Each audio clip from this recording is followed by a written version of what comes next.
friends, welcome back to my YouTube channel Inside Organon. Today we will be discussing aphorism number 95 and 96 from your own textbook R.E. Dudgeon. Before we begin, do not forget to subscribe my YouTube channel so that you never miss any updates from Inside Organon.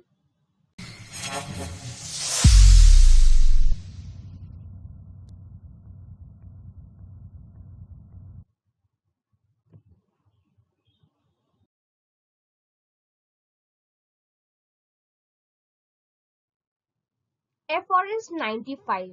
Friends, if you remember, in aphorism number 94, we have already discussed that if a female patient, a chronic case arises at our clinic, how are we going to take her case? Most importantly, in that aphorism, it has been discussed how are we supposed to interrogate her personal informations regarding her number of miscarriages, number of pregnancies she must have had, number of abortions, leucorial discharges if present or not, and most importantly, her menses, whether they are regular or not, what is its composition, how is the discharge, and so on. Now, aphorism 95 is the continuation of aphorism number 94. So, let's discuss.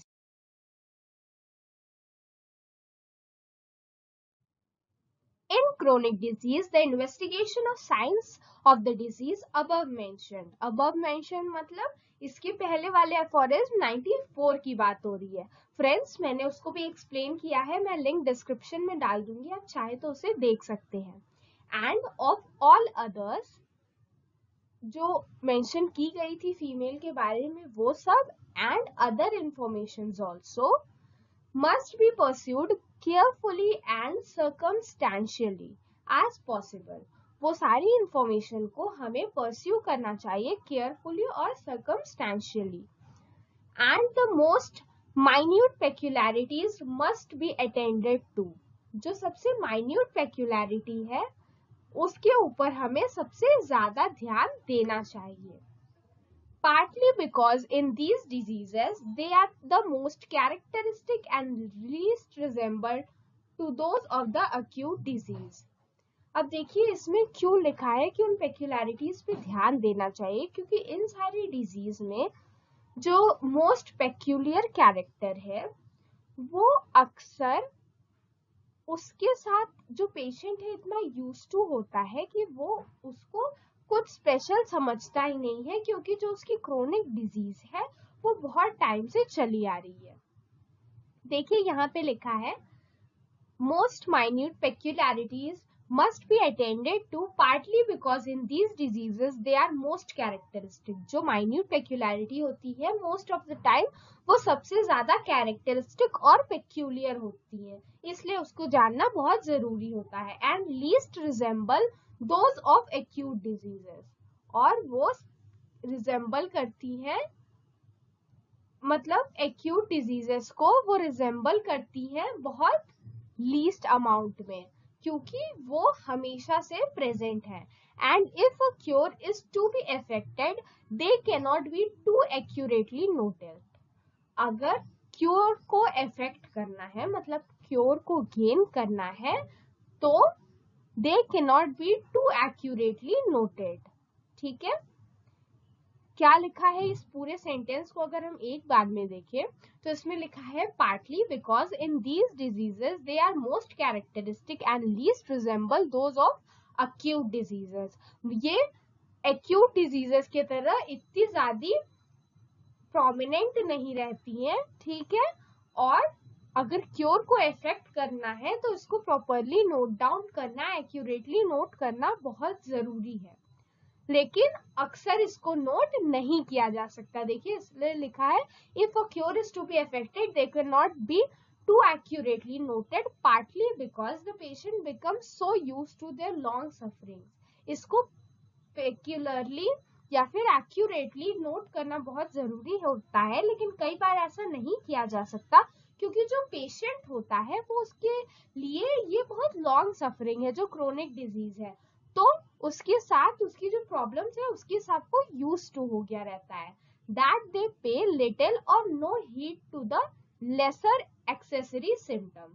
तो वो उस चीज को बहुत कम weightage देता है या फिर उसको बहुत कम अटेंशन देता है उस सिम्टम को जिसके साथ वो यूज टू हो चुका है अब। Which are often very pregnant with meaning, that means which are often very characteristic, often very useful in determining the choice of the remedy। वो जो characteristic symptom होते हैं जिनके साथ patient used to हो चुका है लेकिन वो हमारे लिए बहुत important है, usually they will help us in determining the choice of the remedy and regard them almost as necessary part of the condition, almost as health, the real feeling of which they have well nigh forgotten in sometimes 15 or 20 years of suffering। तो वो जो चीजें हैं वो हमारी remedy की choice में help करती हैं क्योंकि वो उनकी कंडीशन को अच्छे से दर्शाती हैं और बहुत साल की सफरिंग होने की वजह से, सपोज 15 और 20 इयर्स की सफरिंग होने की वजह से वो उनको रियल नहीं लगती है और वो उनको उस बात का आभास ही नहीं होता है कि वो जो उनके साथ जिस चीज के साथ जिस प्रॉब्लम के साथ वो अब तक यूज टू हो चुके हैं वो एक्चुअल में जो उनकी डिजीज है उसका एक सिम्टम है। And they can scarcely bring themselves to believe that these accessory symptoms, these greater or less deviations from healthy state can have any connection with their principal malady। इसमें लिखा है कि उनके दिमाग में या फिर उनके जहन में कभी ये बात आती ही नहीं कि जो वो उनका एक्सेसरी सिम्टम है जिसको वो बहुत अच्छे से एक्सप्लेन नहीं कर रहे हैं वो उनकी हेल्दी स्टेट से बस एक डेविएशन ही नहीं है, वो उनकी principal malady, that means the disease जिसका वो ट्रीटमेंट कराने आए हैं उनके साथ एक गहरा ताल्लुक है, बहुत इम्पॉर्टेंट रिलेशन है उस चीज का। इसलिए ऑफन जो पेशेंट होते हैं वो अपने ऐसे सिम्टम्स जिनके साथ वो बहुत साल से सफर कर रहे हैं वो डॉक्टर या फिर फिजिशियन को बताना सही नहीं समझते क्योंकि उनको लगता है कि उनकी बीमारी के साथ उसका कोई ताल्लुक नहीं है, लेकिन उसको जानना भी एक होम्योपैथिक फिजिशियन के लिए रेमेडी सिलेक्शन में बहुत इंपॉर्टेंट होता है। So this was about aphorism number 95। Now let's discuss aphorism number 96।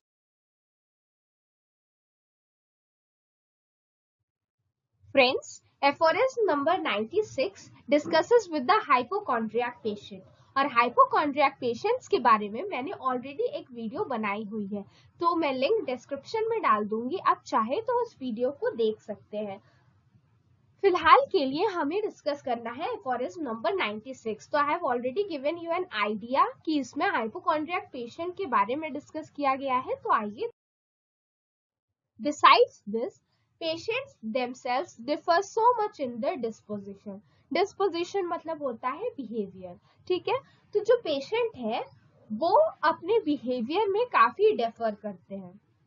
that say some especially the so called hypochondriacs, patients जो होते हैं वो अपने dispositions में behaviors में differ करते हैं। especially it has been written जो hypochondriac है and those persons of great sensitiveness and impatient of the suffering, जो बहुत ज्यादा सेंसिटिव होते हैं अपनी बीमारी को लेके और जिन्हें सफर करना बिल्कुल पसंद नहीं होता, वो बहुत इम्पेशेंट होते हैं, बहुत एंशियस होते हैं सफरिंग करते वक्त। उनको कोई भी डिजीज की जो सफर करते हैं, जो प्रॉब्लम होती है उसकी वजह से वो बहुत ज्यादा एंशियस हो जाते हैं। Portray their symptoms in too vivid colours, वो अपने सिम्टम्स को बहुत विविड कलर्स में, बहुत एग्जैजरेटेड फॉर्म में बताते हैं in order to induce the physician to give them relief, और उसकी हेल्प से वो फिजिशियन को परस्यू करना चाहते हैं, इंड्यूस करना चाहते हैं, ताकि वो उसको फॉरेन मेडिसिन दे और उसे रिलीफ हो जाए। वो पेशेंट का ध्यान अपनी तरफ आकर्षित करना चाहते हैं ताकि फिजिशियन को लगे कि ये बंदा बहुत प्रॉब्लम से सफर कर रहा है, हमें इसको जल्दी से जल्दी मेडिसिन देकर इसको ठीक कर देना चाहिए। Describe their elements in exaggerated expressions, that is what I already told you, that ये अपने प्रॉब्लम को बहुत ही एग्जैजरेटेड फॉर्म में एक्सप्रेस करते हैं। फ्रेंड्स, यहाँ एक्सप्रेशन के ऊपर सुपरस्क्रिप्ट में 1 लिखा है जो कि एफोरिज्म नंबर 96 का फुटनोट है। तो चलिए अब हम उसे डिस्कस करते हैं। A pure fabrication of symptoms and suffering will never be met with in hypochondriacs. It is a very true definition, or we can say it is a very true statement that जो pure fabrication है symptoms का, sufferings का, वो कभी भी हमें hypochondriac में नहीं मिलेगा, क्योंकि वो अपने सिम्टम्स को इतना बढ़ा चढ़ा के बताएगा कि उसमें से अगर कोई फिजिशियन ट्रू सिम्टम्स या फिर ट्रू इंटेंसिटी ऑफ सिम्टम्स को पता कर ले रहा है तो ये एक बहुत इंपॉर्टेंट बात है और यही एक ट्रू फिजिशियन की क्वालिटी है। Even in the most impatient of them a comparison of suffering they complain of at various times when the physician gives them nothing at all. कभी कभी ऐसा भी होता है ऐसे पेशेंट में कि जो फिजिशियन होता है, सपोज पेशेंट आया और फिजिशियन ने उसे प्लेसिबो दे दिया विच इज एन अनमेडिकेटेड सब्सटेंस, तो वो क्या करेगा, ऐसी कंडीशन में भी वो सिम्टम्स बताएगा और बोलेगा उसको वो सफर कर रहा है उस मेडिसिन की वजह से जो फिजिशियन ने उसे दी है, जबकि फिजिशियन को तो अच्छे से पता है कि उसने जो मेडिसिन दी है वो एक अनमेडिकल सब्सटेंस है। Proves this plainly, but we must deduct something from their exaggeration. एक ट्रू फिजिशियन का यही काम है कि उसके एग्जैजरेटेड सिम्टम्स में से हमें कुछ सिम्टम्स डिडक्ट करने चाहिए ताकि हमें ट्रू या फिर important symptoms मिल पाए। At all events, ascribe the strong character of their expression to their expressions when talking of their ailments become of itself an important symptoms। तो ऐसे events में हमें जो strong character है उसके expressions है उसको note down करना चाहिए या फिर वो किस intensity के साथ अपने ailments के बारे में बता रहा है, क्योंकि वो भी एक इम्पॉर्टेंट सिम्टम की तरह काम कर सकता है। In the list of features of which the portrait of disease is composed, जिस फीचर्स की हेल्प से हम पोर्ट्रेट ऑफ डिजीज बताते हैं या फिर बनाते हैं, जिन सिम्टम्स की हेल्प से हम पोर्ट्रेट ऑफ डिजीज बनाते हैं, उसके फॉर्मेशन में ये जो नोटिस करना हुआ, ये अटेंशन पे करना हुआ जो उसकी एक्सप्रेशंस पे जब वो अपने एलिमेंट्स को बता रहा है, अपने एलिमेंट्स के बारे में बातें कर रहा है, वो नोट करना पोर्ट्रेट ऑफ डिजीज बनाने के लिए बहुत ज्यादा हेल्पफुल होता है। The case is different with insane persons and rascally figures of disease.